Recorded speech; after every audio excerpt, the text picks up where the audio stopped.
I'm Andrew Kerslake. And I'm Gavin Fernandez. And this is our presentation for INN530. Which is online information services run by the lovely Kate Davis.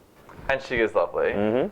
So, Gavin, what are we going to be looking at? Well, firstly, we're going to take a wander down why manage content anyway. We're going to look at the good and the bad of managing content. Yeah, and then we're going to look at content management systems specifically. So we're going to be looking at an open source software group's content management system, and then look at a proprietary software company's content management system, kind of compare the two. And finally, we're going to have a bit of a debate, a little powwow discussion about which one's better and the advantages and disadvantages. And hopefully we're going to arrive at a conclusion where we can say, in this instance, you should be using this content management system, and in another situation, you should be using a different content management system. So something that will help you evaluate which content management system's better for you. But let's move on. So before we start looking at web content management systems, we should probably have a bit of a definition about what content management is. Yeah, definitely. Yes, now we've looked at various sources, but the best definition we found was actually on Wikipedia. Although that comes from multiple sources, right? Exactly, it was well referenced. So as you can see over here, a content management system or content management itself is the utilization of technology and processes to assist with the collection, management, and publishing of data into an online forum. So this data could be documents, it could be images, or it could be, say, a multimedia file like this video or audio. You know what else we need to work out? Why we manage content anyway. That's a good question. All right, I think we've got a number of reasons. Yes. So let's go through them. Okay. So one of the first things to look at is the fact that content management systems afford a consistent brand messaging throughout a website. You know, when you go through pages and at first it's one look, the next time it's another look, and you don't really know where you are, it doesn't have a consistent look and feel. And the next minute, you're in the middle of something completely different. It's all about brand messaging, and that's where content management does help you. Wait, this isn't right. Another benefit of utilizing a content management system is that it avoids the duplication of data. So by using a content management system, a website has a central database where all information is stored, which really reduces duplication, because there's nothing worse than, say, watching one video on a website and then going to another section and seeing the exact same video under a different title. So another thing is that it avoids duplication. Wait. Have we done that already?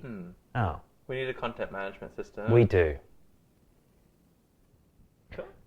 Content management systems also promote knowledge sharing within an organization. You know, if it's up on the web, people can find it. There's nothing worse than having policies, rules, conditions, programs available to your staff members that you just don't know about because you can't find them. So if they're in the content management system, they could be available anywhere. Another benefit of a content management system is that it allows you to track the evolution of data.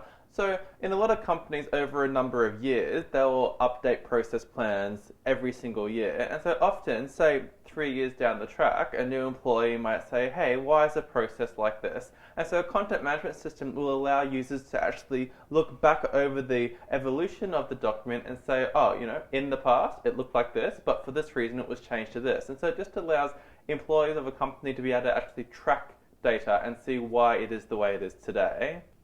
Leading on from that, of course, there's a great deal of control when it comes to versioning. You can tell every single version and you can revert back to any version that you want, which is great if you've lost your data. You can always restore it back. If you've had some doofus playing around with your data and they've deleted it, no problems. You can go back to the previous version. And finally, a content management system allows for data to be accessed from multiple locations. For example, if I was running a gym website, I can upload the class timetable, and then I can have the home page linked to that class timetable. I can have our group fitness page linked to that class timetable, and I could also have it available as a download from any website on the website. So it just means that data can be accessed from anywhere within a page or from multiple sites as it's stored in one central repository. So we've had a look at why manage content. Yes. But what about an understanding of what a content management system is? So next we're going to have a look at some points to tell us exactly what a content management system or CMS is. You going to start? Yes, I'll start. Okay. So fundamentally, a content management system makes it easy for a user to control the content on their website without using a webmaster or programmer. So the content management system actually provides the fundamental coding needed to make the website, but provides it in a easy to use application where the user just inputs basic information and the actual content management system formats it for them into a consistent message.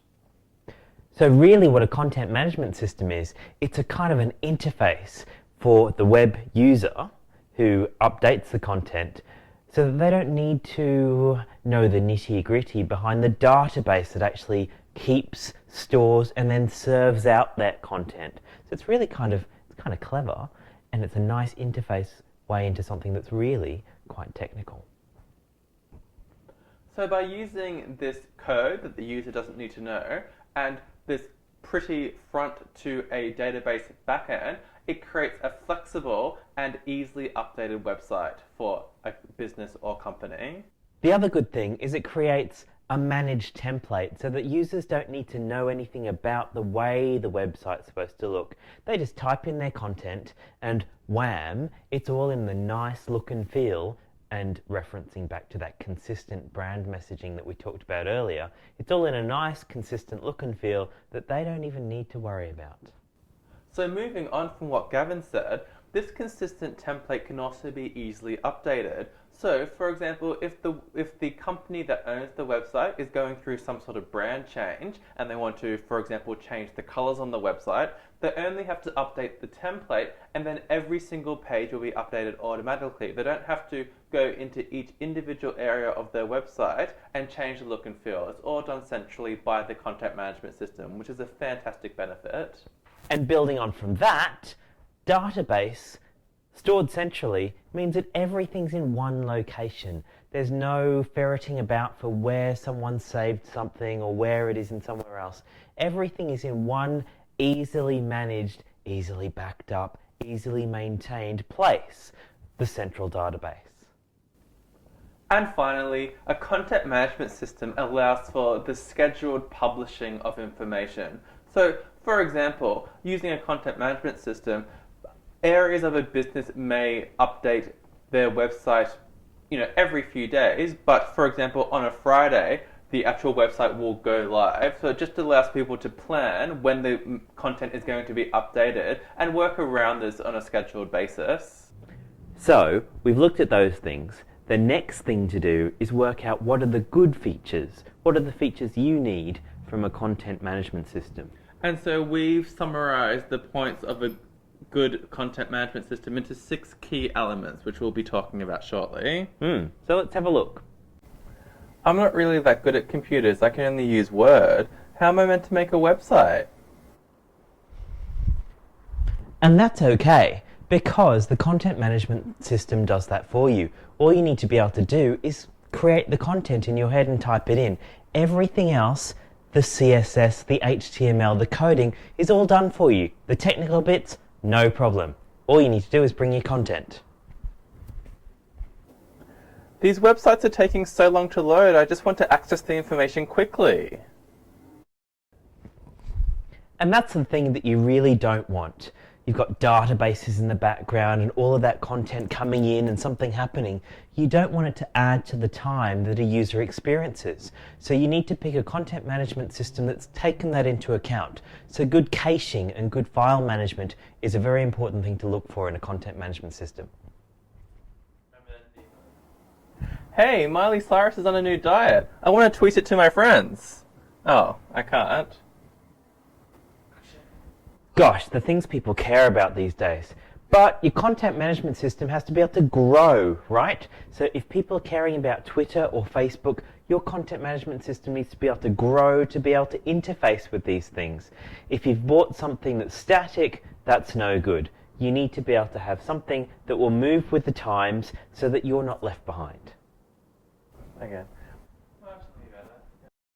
I'm updating my website. Should I worry about how secure it is? It's true, there are some horrible people around these days, and security is something that you need to care about. But luckily with a content management system, you don't need to care that much, because it should do it all for you. Security is a very important feature of a good content management system. Today I'm going to be updating our company's website. Should I be worried about the cost? So a good content management system has to be cost effective, and you need to work out what those costs are to your business or to you. Hello? Everything's broken on my website. Can someone help me? A very big consideration of a content management system is, can you get to support? The support might be a paid support, or it might be peers or your community around you, but you need support, and so a good content management system has plenty of support for you.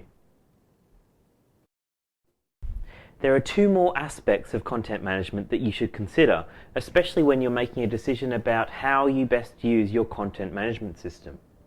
The first one is the content management lifecycle. And that is basically looking at your material and working out a plan to develop, approve, publish, unpublish, and finally archive. So the last aspect of content management that you need to consider is somewhat of a dirty word, Andrew.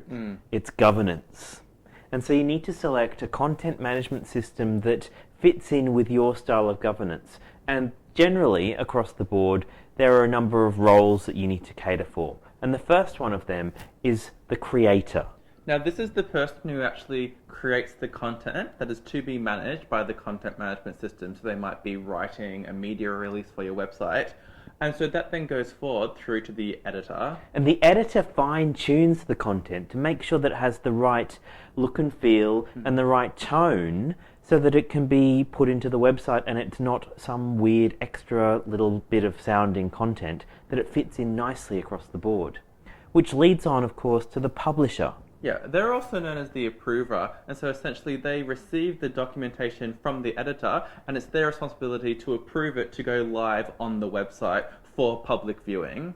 Now, there's also an overarching role of the administrator. And the administrator controls the roles, so they're responsible for the permissions to make sure the right people have the right access. So the creator has the right access, the publisher and the editor, they all have the right access to be able to do their jobs.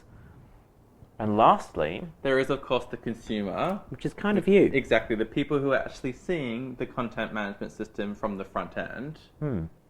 And that's it, really. Yeah. Simple. So quite a few roles, but a good content management system will manage this governance. That's right. So Gavin, we've had a bit of a wander through what content management is and why do it. And so I think it would be really good now to actually have a look at real-world examples of websites that either manage their content really well or could perhaps use some pointers as to how to manage it better. Okay, let's go. Yeah, let's do it. So the first website we're going to be looking at is the Thunder Island website.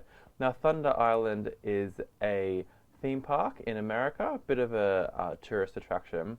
Now, straight away, looking at the first page of this website, you can see there's inconsistent fonts, colors, and formatting. As you can see, the heading is in one font, and then we have yellow font underneath, and then we have red and blue font. So this takes us back to how content management systems can help to ensure that there's a consistent brand message and consistent formatting. Right here, the pages do not fit together well. As you can see from this page of the website, it is completely changed in terms of messaging and format. The fonts are different, the cases are aligned differently, and the background has completely changed from a color to an image. So again, there is no consistent brand message on this site. Clicking on another link, going to the zip line, first of all, as you can see, this says that it's coming in the 2012 season, which is the current season. So this page actually shows that they're not using any sort of data verification process, and they also obviously don't have an approver or a reviewer of the information. It also refers users back to the website. Now, we're currently on the website, so this obviously makes no sense. So this is a really fantastic example of how a content management system can actually help websites have a consistent brand message and avoid duplication of data. So, Andrew, when it comes to why we manage content anyway, what did we learn from the Thunder Island site? We learned a few things. First of all, we learned that it's really important to manage your content to get a consistent brand message. The second thing we learned was that it's really important to manage your content to ensure that you have consistent and accurate, up-to-date data. Okay, so they could have managed this better if they had some sort of review process. Absolutely. So, Okay. yeah, as we've discussed earlier in our video, if there was an approver role and an editor role, then it would have been able to make sure it was all consistent formatted data. Okay, great.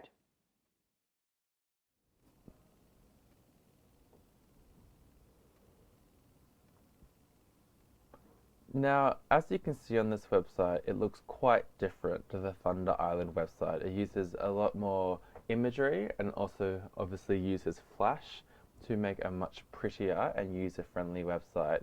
As you can see throughout the page, there is constant, consistent formatting. For example, under latest news and the blog, they have the title in the same formats of font and size. They have the name of the person in bold, and then in italics they have a byline. So it's consistent completely across the page. Additionally, when you want to read more, let's say about achievements, again, it's completely consistent. The images are in the same location. There's consistent links back to other pages, and it just all has a consistent theme. So this again relates back to how it's important to have a content management system that actually has a consistent brand message. Now, in terms of testing whether there's any data duplication on this page, I'm going to be looking for a copy of the Australian federal budget. Now, as you can see, after clicking on agenda, straight away I can already see the budget. So the website's formatted in a really user-friendly and accessible way. Now, in scrolling through the budget page, as we can see again, it's following the same consistent format. So same fonts, same images, same links on the right to give users the option to actually join the Labor Party or to contribute. And right down the bottom, we have an option to actually access a copy of the budget. Now, this is actually taking us to a new website, which is the Australian budget website. So as you can see, the content management system is being utilised to avoid duplicated data by actually storing the budget in its own dedicated location. So this way, if the Labor Party needs to update this budget, they only have to update the one document and everything else will fall in place. Now, on the left, we can see links to all the budgets as well as the appropriation bills and the actual outcomes. We can also use this link to access past budgets. Now, for example, going to the 2008-2009 budget, as you can see, the page looks exactly the same as the previous pages. There's the same links on the left, has the same consistent Australian government look and feel, and it's still in the same budget website. So as you can see, this is a fantastic example of using a content management system to ensure a consistent brand message and to avoid duplicated or inconsistent data. And this would obviously really promote knowledge sharing across the organisation because it's really easy for any users within the Australian Labor Party or even the community to access relevant documents. So with respect to why we manage content anyway, what did the ALP website give us? The ALP website basically showed us how good a website can look when they manage their content well. This website had consistent formatting, which led to a very, very strong and persuasive brand message. It also had accurate and up-to-date data. It included blogs from a couple of days ago, so cutting edge today's data.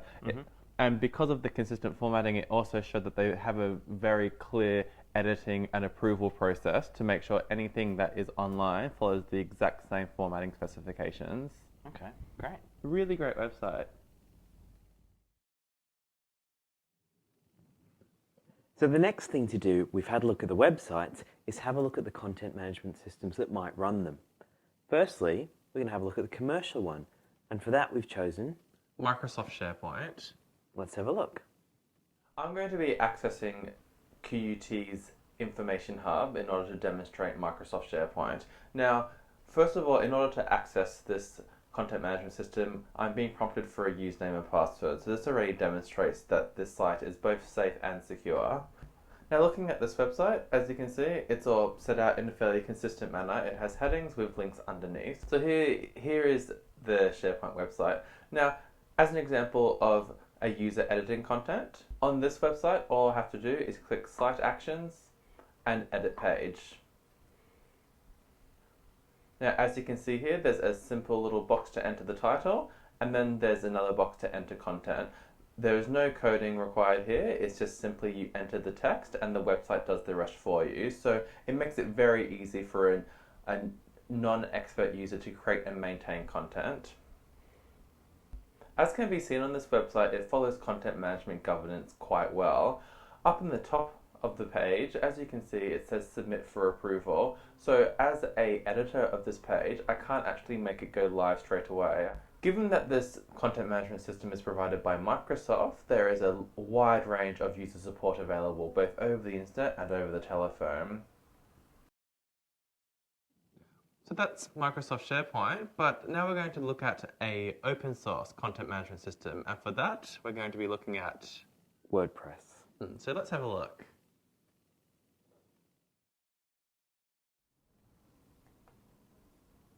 Users can log into WordPress with their own username and password, and it presents them with a menu system so that they can create a brand new entry or a web page or whatever it is that they'd like in content, and it will be handled by the system to make a web page that looks consistent. So let's just step through this.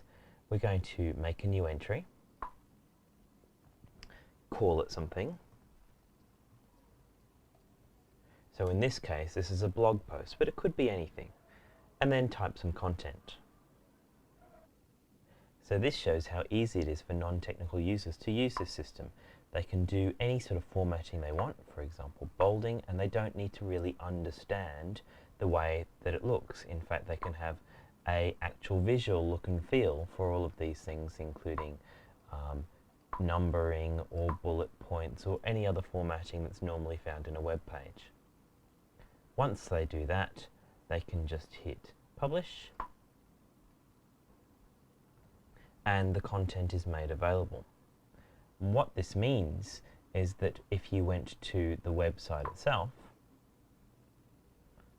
you come up with, hello, this is an entry, here's the entry we created, and it's actually been created in the same way as the rest of the page with consistent formatting, and there's no way for users to do something inconsistent.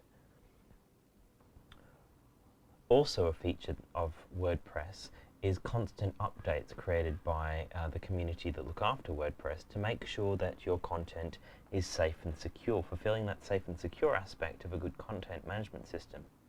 It's cost effective as well, in that it is very easy to use. It's kept up to date by a large community, which also provides you with some support, and for you the training is very minimal because it acts and looks and feels the same way as any normal web content system or any normal web page that you use, including Facebook. One of the other important things about WordPress is that it is a growing system. There are always other people in the community creating content and creating new modules that you can use to, for example, in this one, add links to Facebook, or expand with Google Analytics, add OpenID. There are a whole heap of plugins available for WordPress and for most of the open source content management systems, making it a very good choice for a content management system if you're looking down at the open source route. Okay, discussion time.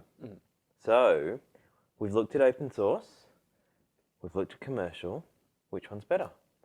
And it's a difficult question. I mean, in a lot of instances, both types of software do the same thing. So looking at WordPress and at SharePoint, they both allow users to log in. So they're both secure, and they both have really user-friendly outlines. You know, Andrew, I don't think we're going to get anywhere if we go with what they both do well. What's the big difference? The big difference is price. Price, and I think okay.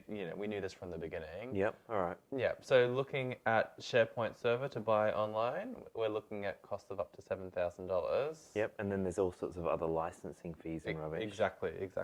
And what about WordPress? Well, it's free, but it's not made for you. You're going to have to actually employ a developer to customize it to your needs. Which sounds costly, although I think you have to do that with SharePoint too. Yeah. And you need someone who's good at Microsoft. Mm-hmm.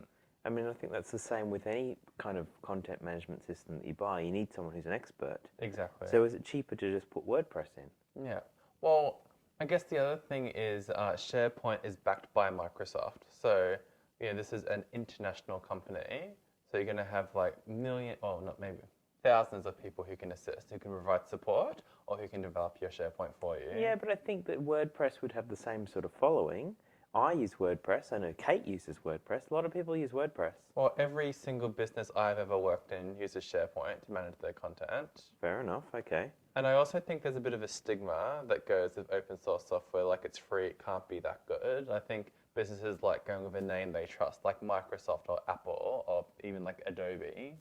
Right, okay. So when we've looked at the criteria for these things, we've found that it's really, everything else is very much the same, even right down to the governance structure that you can implement with both of the systems, managing the content lifecycle, and all of the security and other bits and pieces, and the growth. What about the growth of the systems, though? I mean, we look at Microsoft. How often do they release updates for SharePoint? Well, I mean, it's fairly off. It's constantly evolving, SharePoint. Really? Well, or is it this big lumbering engine that I seem to think and find research on the internet that says that they don't update much very often, and when they do, you have to write in and log support calls and hopefully it'll be rolled into the next version because they're all about consistency and making money. But perhaps the updates don't happen often because they're not required. They suit the user need as it stands. But what if you want more? Does this mean you have to go with open source? Well, no, not necessarily. It just means you have to take that into account when purchasing the software. That you have to purchase what you need now. And I mean, the important updates still happen automatically, like security fixes and stuff like that. It's just the official new releases don't happen that often. But it just could be because it's so good. It could be, but what about competitive markets then? You look at Microsoft and they don't want to talk to Apple things. They don't want to talk to Facebook stuff. They don't really have a way to plug that into SharePoint because they're competitors or they're dodgy. We don't want to go with them. And that's not the same with WordPress because other people can make other things for WordPress and not have to be aligned with any particular system. The source code is open. People can do stuff with it. Well, I very much think that Microsoft SharePoint is a business tool, and many businesses using it as an internal content management system, they don't need it to link to Twitter or Facebook. They don't need this outside reference. So what else? We talked about support. Support for Microsoft stuff is very good. Yes. It's online. You can chat with someone basically any time of the day. You can email your problems or you can call them. Yeah. What can we do with WordPress, for instance? Well, with WordPress, it depends on the developer you've contracted to set up your website because they're going to have customized it for your needs. So you'll have to go back to this developer if there's any issues. And I mean, sure, you can employ a new developer to take over, but they're going to take time familiarizing themselves with the type of code the last person used. Yeah, and then what if they go away? Exactly. It's gone. Whereas Microsoft, anyone who understands Microsoft can come in and start working. Or anyone who's certified. Exactly. So it can be one of your own employees who you've sent on a course. Yeah. However, the problem for me, with WordPress is that some people say, in fact we've seen, because we went and did some research on some of the people who are offering site development stuff, that they'll charge different prices, but there's no way of knowing, I'm Microsoft certified, there's no equivalent for that in WordPress to say, to get some kind of idea of quality that you're going to get. And it's very difficult. Are you on your own if you buy something like, or if you invest, and I don't mean that in money terms, I mean in time and opportunity, if you invest in WordPress or any other open source system? Yeah, I do believe that is a concern. I think you don't have that continuity of service that you get from a big player like Microsoft. So I think that where we've come to here is that the two areas of concern are really price and support. Exactly. Everything else they handle quite well. Basically the same. Yeah. So, Gavin, Yes. we've gone over why manage content. We've gone over different content management systems. We've road tested an open source and commercial content management system, and we've kind of debated the pros and cons. So, what's our conclusion? I guess this is a very, well, not personal, but a very situational choice Exactly. for a company.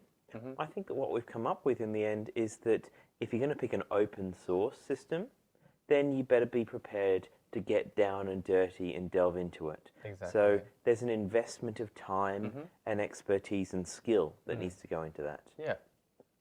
Or if you're a company, you can buy a commercial package out of the box, install it, and kind of have the peace of mind that you're backed by a big player in the market who's going to provide ongoing support and good support as well. And there's also, for example, with Microsoft, people who get certified. So you actually, you're getting service when you go with a commercial software company. That's right. On the flip side of that, of course, is if you do go with your Microsoft stuff, you're locked in. Yeah. Everyone's site is going to be the same. There's no customization that does anything miraculous. It's all bog standard. Yes. Whereas on the WordPress side or on the open source side, It's completely customizable, completely. You can change absolutely anything you want, but you need the developer to do it, and they're not free. no, they're not. They do cost a fair bit of money.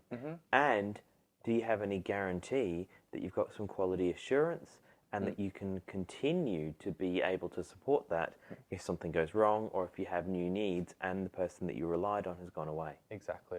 So our conclusion? It depends on you. It depends on your situation. Case by case, you need to make a call.